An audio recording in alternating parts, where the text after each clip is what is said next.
Yeah.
Hakuna wakulinganisha na wewe kama mtumishi wa Mungu.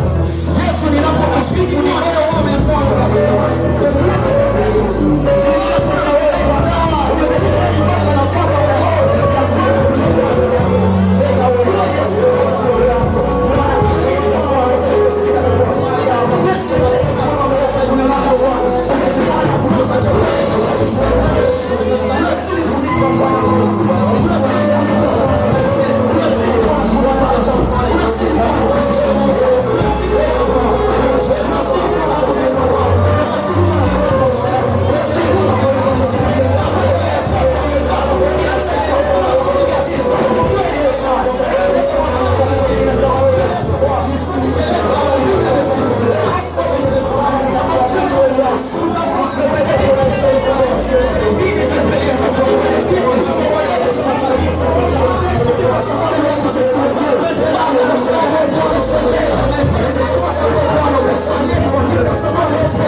Sifa,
Tumemwazimisha Bwana.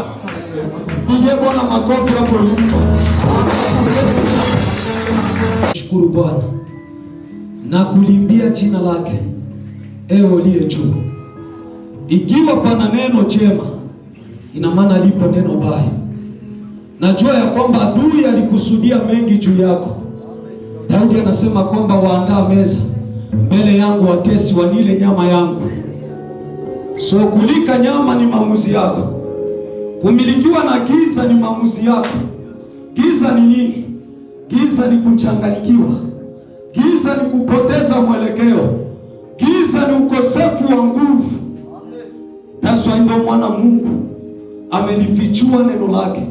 Mungu akitaka kukuondoa katika maangamizi. So number 1, Bwana ulituma neno lake. Ndivyo jinsi anavyosema katika Zaburi, ya kwamba Bwana ulituma neno lake uwaokoa watu wake dhidi ya maangamizi. Namba 1 anachokifanya ni nini? Anakuokoa na kuondoa katika maangamizi. Namba 2 anaondoa hali ya kuchanganyikiwa, hali ya kupoteza mwelekeo. Kwa hiyo nataka hapo ulipo, so inua sauti yako, mshukuru Mungu. Ameilinda familia yako hadi kuanza mwezi wa kwanza mpaka mwezi wa 12. Yupo nguvu katika shukrani. Yupo nguvu katika shukrani. Shukrani ni ufunuo wa Mungu. Shukrani ni ufunuo wa Mungu. So ni revelation ya Mungu, ni ufunuo. Ni ufunuo shukrani. Shukrani ni ufunuo. Shukrani ni nini? Ni kukumbuka yale ambayo Bwana amekutendea. Kwa hiyo shukrani ina uwezo wa kuanzisha na una uwezo wa kukamilisha.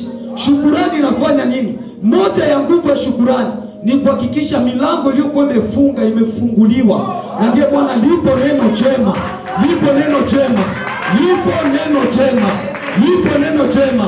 Anasema, je, hilo neno jema laweza kuzaliwa tena huko Nazareti? Naamini ya kwamba kwa sababu neno linasema kwamba na fimbo ya Haruni hati iliyo katika ikachipuka tena. Kwa naamini ya kwamba ipo nguvu inayochipuka katika kumshukuru Mungu. Upo ufunuo tena mpya ambao Bwana anauzalisha. Upo uzao mpya ambao Bwana anakwenda kuuzalisha tena katika kambi hili la Nyarugusu. Kwa hiyo unapomshukuru Bwana, hilo lango linafunguka. Unapomshukuru Bwana, maisha yako yanabadilika. Vifungo vilivyokuwa juu ya maisha yako vinaondolewa. Giza lililokuwa juu ya maisha yako linaanza kunyamaza, kwa sababu neno la Bwana lipo wazi. Anasema kilindi upigiana kelele na kilindi. Roho usemezana na moyo wako. Kwa hiyo moyo wa Mungu usemezana na moyo wako. Kazi ya moyo wa Mungu kukuumba na moyo ni kwa sababu mapigo yako ya moyo huwakilisha utukufu wa Mungu, huwakilisha uso wa Mungu. Kwa hiyo tunapewa huu moyo kwa ajili ya kuhakikisha kuulinda, kwa sababu moyo unaubeba uzima. Ulinde moyo wako kuliko chochote kilindacho, maana hapo ndipo palipo chemichemi ya uzima. Inua sauti yako sasa, anza kumshukuru Bwana kwa kulinda familia yako, kwa kukupa fursa ya kuwa katika uwepo huu wa leo. Inua sauti yako, inua sauti yako, inua sauti yako, anza kumshukuru Bwana. Amelinda familia yako, amelinda familia yako, amelinda wazazi wako, amelinda watoto zako, amelinda ndugu zako, amelinda siri ya mabaya, amelinda siri ya mabaya. Shukuru Bwana, shukuru Bwana.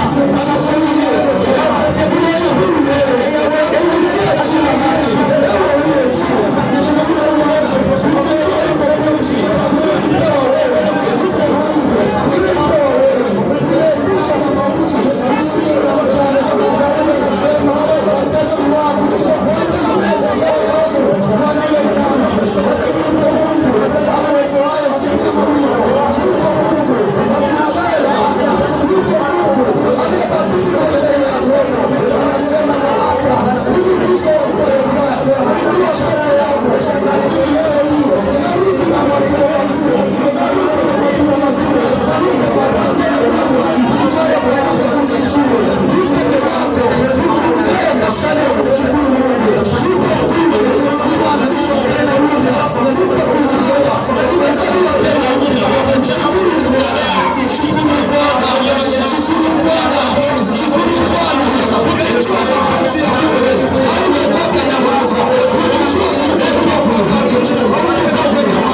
Wastahili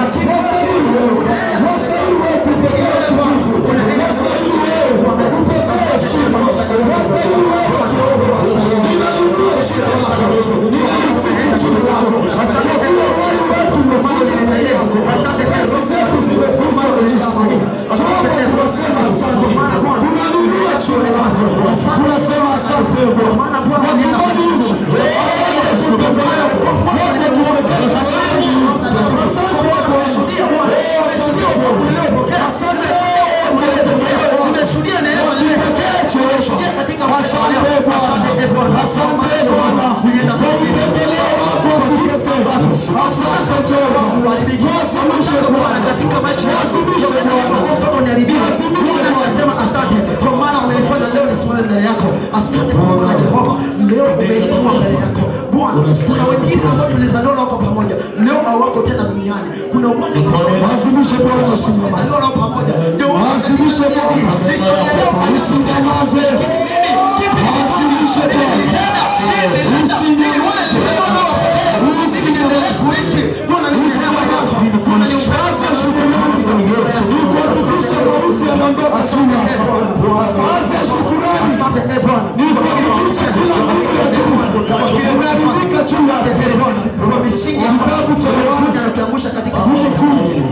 Anasema mwivi uja kuiba na kuharibu, uua, uchinja.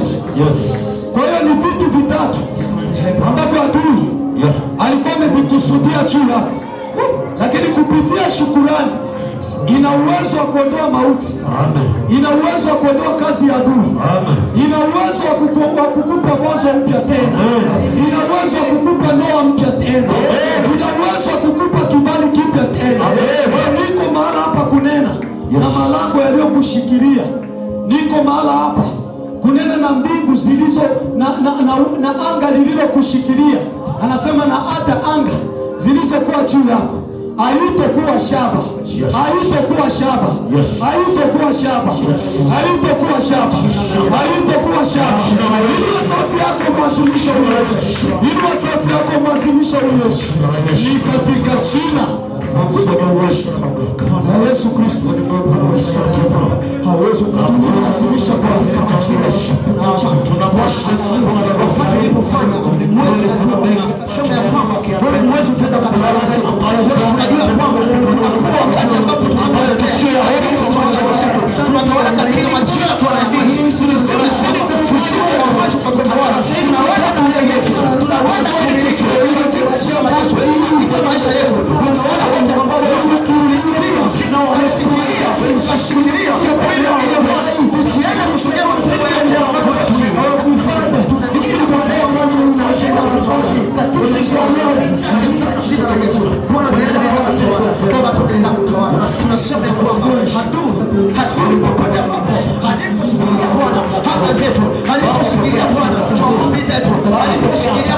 utukufu wako katika maisha yetu. Tunaenda mbali na kuachilia neno, tunaenda kujiondoa.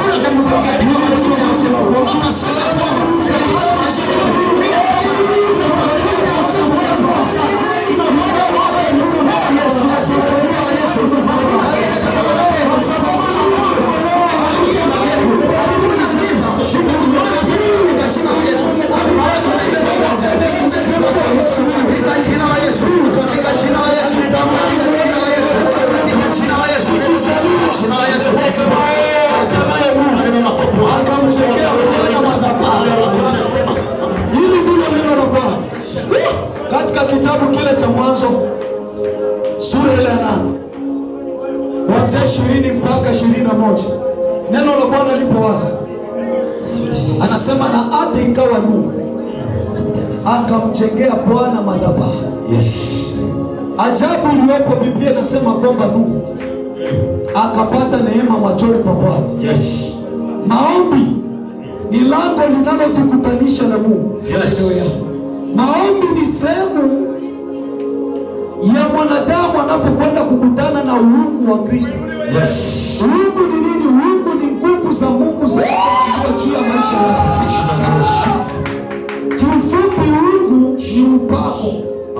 Upako ni nguvu ya Roho Mtakatifu isiyokuwa na kikomo, isiyokuwa na mwisho. Biblia inasema Nuhu akamjengea Bwana madhabahu, na hata Nuhu akakipata kibali, akaipata neema machoni pa Bwana. Labda wakati huo ungelikuwepo chini, ungeweza kupindua ulimwengu kama jinsi Nuhu alivyopindua. Je, ungeweza kubadili maisha yako? Hili ndilo neno la Bwana. Hata Samueli na Musa wangelisimama mbele yangu, nisingeliwasamehe watu wao. Kwa nini?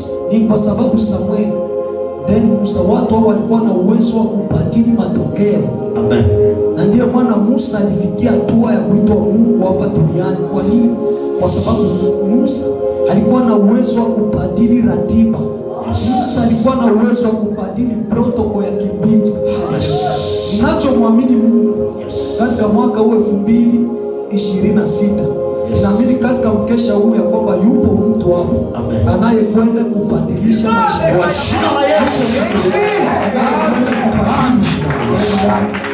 Hata wale waliokudharau, kesho yako itakuwa kesho yenye kung'aa. Mchana wako ulionekana si chochote, kuna kitu ambacho kenye kinaanza kukua ndani katika majira haya. Anasema bado kitambo kidogo. Ni nani awezaye kuyabadili majira yake? Ni nani awezaye kubadili nyakati alizokuwa nazo? Lakini ni wale tu waketio mbele za Bwana. Kwa nini? Kwa sababu maombi ni sehemu inayokutanisha na uungu wa Kristo. Kwa hiyo inua sauti yako, mwambie Bwana, nibadilishie majira haya, nibadilishie majira haya. Majira ni nini? Maana ya majira ni fursa. Maana ya majira ni Mungu kukufungulia mlango. That's why ndio maana Paulo anasema na majira yaliyokubalika ndio haya sasa. Kwa hiyo majira ni lako la Mungu kukufungulia mlango. Hatupo kwa ajili kutania na majira yetu. Hatupo kwa ajili ya adui kumiliki majira yetu. Inua sauti yako, mwambie Mungu, nibadilishie majira. Wewe ndio unayejua majira yaliyokuwa mbele yako. Pengine ni majira ya ndoa, pengine ni majira ya kiutuma, pengine unahitaji kuona pana kitu ambacho kinabadilika ndani ya maisha yako. Inua sauti yako, anza kujifunza. Nabadilisha majira haya, nabadilisha majira haya, nabadilisha majira haya, nabadilisha majira haya, nabadilisha majira haya, majira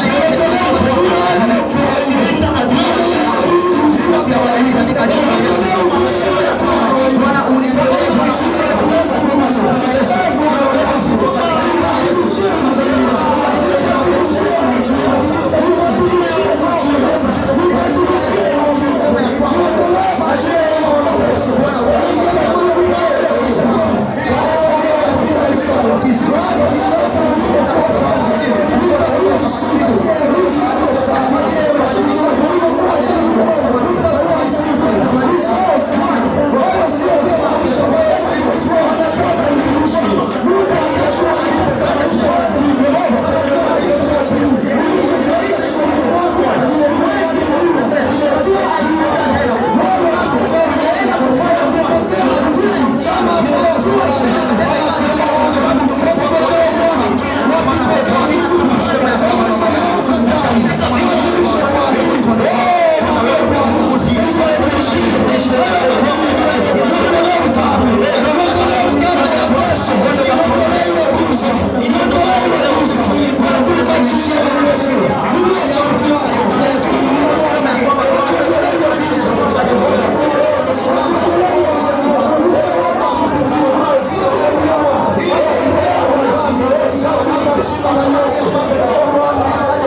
Katika jina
la Yesu.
haiwezi kupokea kifo, haiwezi kumeza kazi hii, haiwezi kumeza mama yangu, kazi hii haiwezi kumeza maisha yangu, kazi hii haiwezi kumeza maisha yangu, kazi hii haiwezi kumeza maisha yangu. Tumesema kwa jina la Yesu usana na usitaenda katika malengo yako,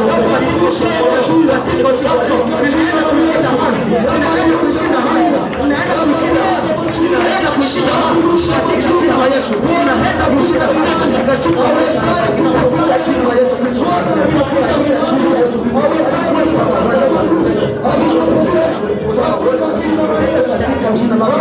katika jina la Yesu Kristo.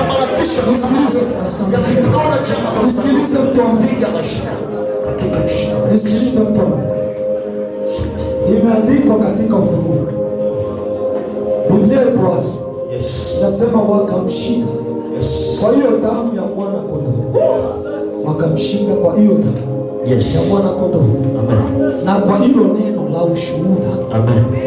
Mpendwa, tunashinda ni kwa siri ya lile neno uliloliwekeza. Maisha yako yanaanza kubadilika ni pale tu ambapo unapopokea ufahamu wa akili za kiungu.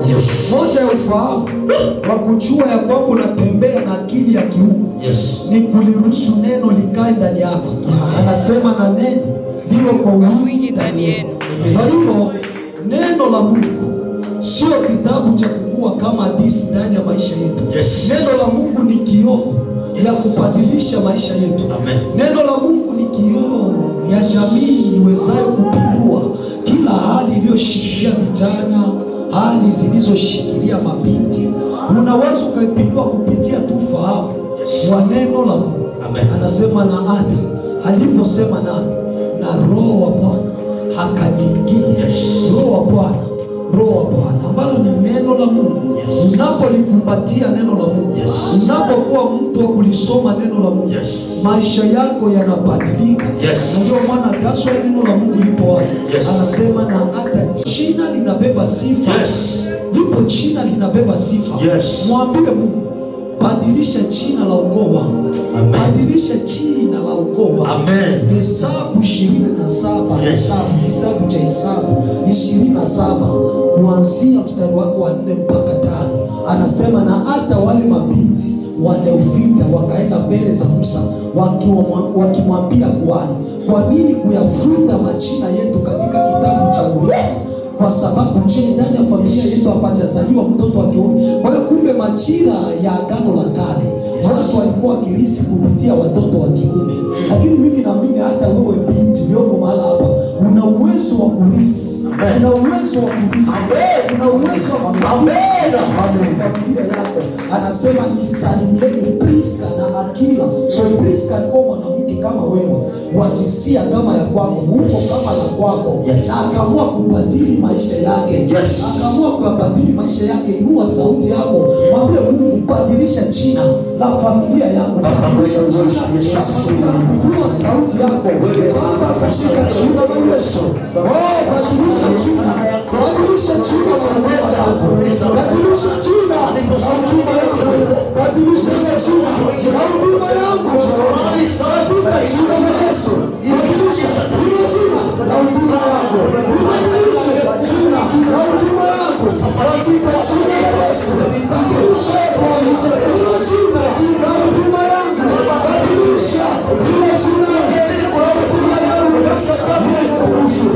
Badilisha jina. Unasema na hapa jina la Yesu. Nikikumasisha. Jina la Yakobo. Nikikumasisha. Hautaiko tu. Hautaiko.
jina la Yesu.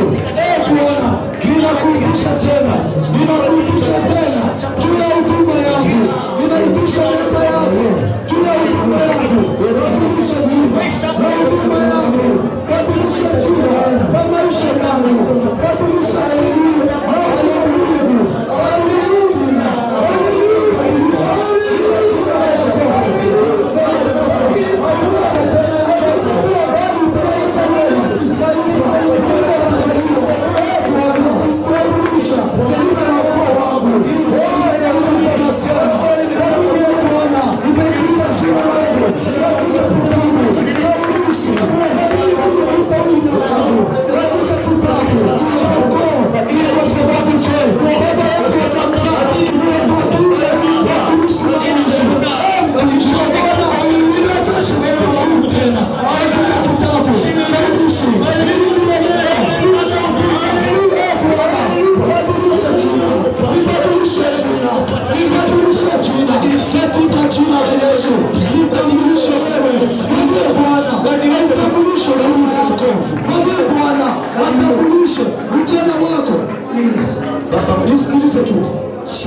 anasema vijana ni nguvu ya kanisa.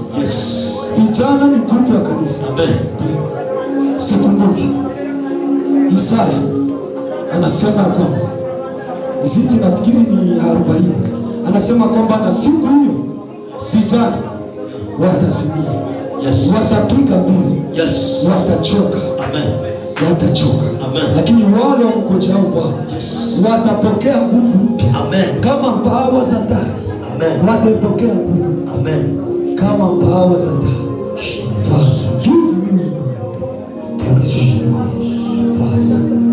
Mwambie Mungu akupe nguvu ya kukamilisha kusudi lake. Mwambie Mungu akupe nguvu ya kulikamilisha kusudi lake.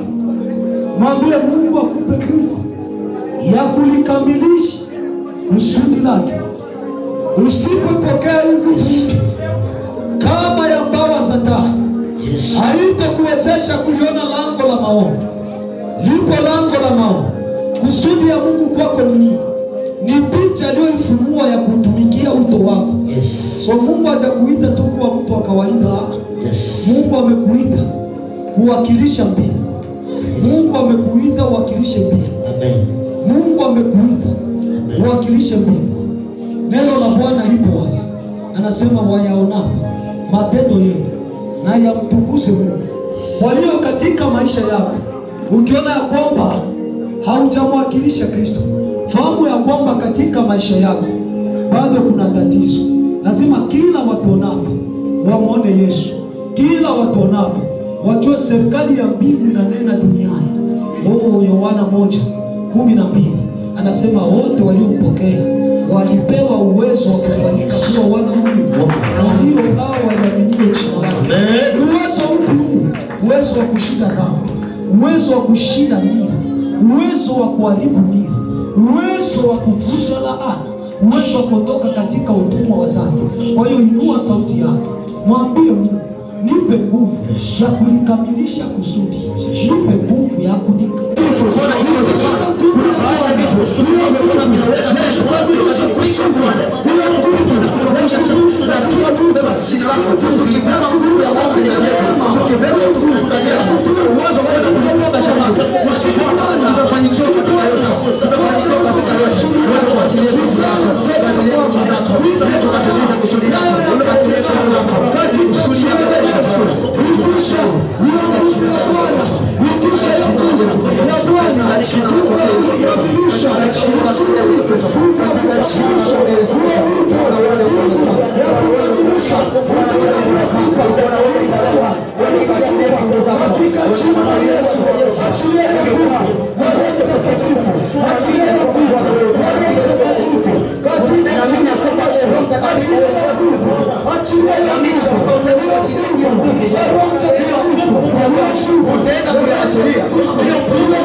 Katika jina la Yesu Kristo anaishi.